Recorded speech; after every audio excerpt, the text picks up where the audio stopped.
సిద్దిపేట జిల్లా హుస్నాబాద్లో ఈ నెల 3వ తేదీన జరగనున్న ముఖ్యమంత్రి భారీ బహిరంగ సభ ఏర్పాట్లను అధికారులతో కలిసి మంత్రి పరిశీలించి మీడియాతో మాట్లాడారు. హుస్నాబాద్లో ప్రతి ఇంటికి కాంగ్రెస్ కార్యకర్తలు వెళ్లి సీఎం సభకు రమ్మని చెప్తున్నారన్నారు. డిసెంబర్ 3వ తేదీన తమ ప్రభుత్వం ఏర్పడి 2 సంవత్సరాలు పూర్తవుతుందని, అందుకే ఈరోజు మీటింగ్ పెట్టడం జరిగిందన్నారు.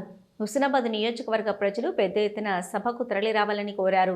విద్య, వ్యవసాయం, ఉపాధికి సంబంధించిన హుస్నాబాద్ గ్రామీణ నియోజకవర్గాన్ని అభివృద్ధి చేస్తామన్నారు.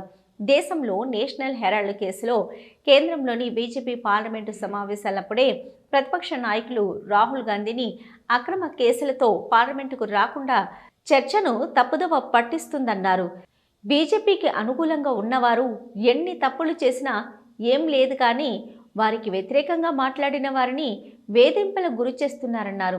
12 సంవత్సరాల బీజేపీ పాలన వైఫల్యాలను ధైర్యంగా నిలదీసి ప్రశ్నిస్తారనే భయంతోనే ప్రతిపక్ష నాయకుడు రాహుల్ గాంధీని ఈడీతో వేధింపులకు గురి చేస్తున్నారన్నారు. కేసీఆర్ చెప్పినట్టు బంగారు తెలంగాణ విజన్ ఉండకపోవచ్చని చమత్కరించారు. తెలంగాణ ప్రాంతాన్ని 3 భాగాలుగా తీసుకొని అభివృద్ధి చేస్తున్నామన్నారు.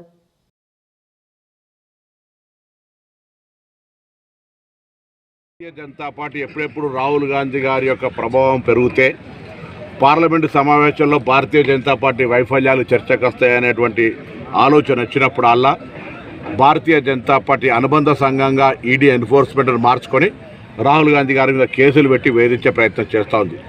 ఈరోజు పార్లమెంటులో ఒకవైపు ఓటర్ల జాబితా సవరణకు సంబంధించినటువంటి రచ్చ జరుగుతూ ఉంటుంటే, ఒకవైపు ఓట్ల తొలగింపుకు సంబంధించి కావచ్చు, ఇతరత్ర అనేక అంశాలు, రిజర్వేషన్లకు సంబంధించినటువంటి బీసీల సమస్య కావచ్చు, ఇతరత్ర చర్చకు వచ్చే సందర్భంలో కానీ 12 సంవత్సరాల భారతీయ జనతా పార్టీ వాగ్దానాల వైఫల్యాలకు సంబంధించి కావచ్చు, ఇవన్నీ ఎక్కడ చర్చకు వస్తాయని డైవర్షన్ పాలిటిక్స్లో బీజేపీ రాహుల్ గాంధీ గారి మీద అక్రమ కేసులు చేస్తూ ఉంది. రాహుల్ గాంధీ గారికి అండగా ఈ దేశం ఉంది, దేశ ప్రజలున్నారు. ఈ యొక్క భారతీయ జనతా పార్టీ బెదిరింపులకు భయపడేది లేదు. రాహుల్ గాంధీ గారు ఆగే బడో హమ్ సబ్ సాత్ మే హై.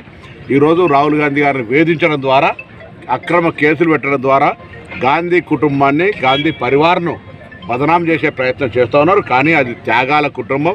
దేశ స్వాతంత్రం నుంచి మొదలుకుంటే ఈ రోజు వరకు సంవత్సరాల తరబడి 50 సంవత్సరాల పైన అధికారంలో ఉన్నటువంటి వాళ్ళు ఒకవేళ అవినీతికి పాల్పడి ఉంటే ఈ దేశంలో వాళ్ళకి ఏం తక్కువ ఉండేది? వాళ్ళు స్వాతంత్రము, ప్రాణత్యాగము, దేశ ఐక్యత, దేశ అభివృద్ధికి సంబంధించి ఆలోచన చేశారు తప్ప ఎన్నడూ ఎటువంటి ఆలోచన చేయలేదు. అటువంటి కుటుంబం మీద ఉద్దేశపూర్వకంగా ఈ సమాజంలో అప్రతిష్ట చేయాలనేటువంటి కుట్ర నరేంద్ర మోడీ గారు చేస్తూ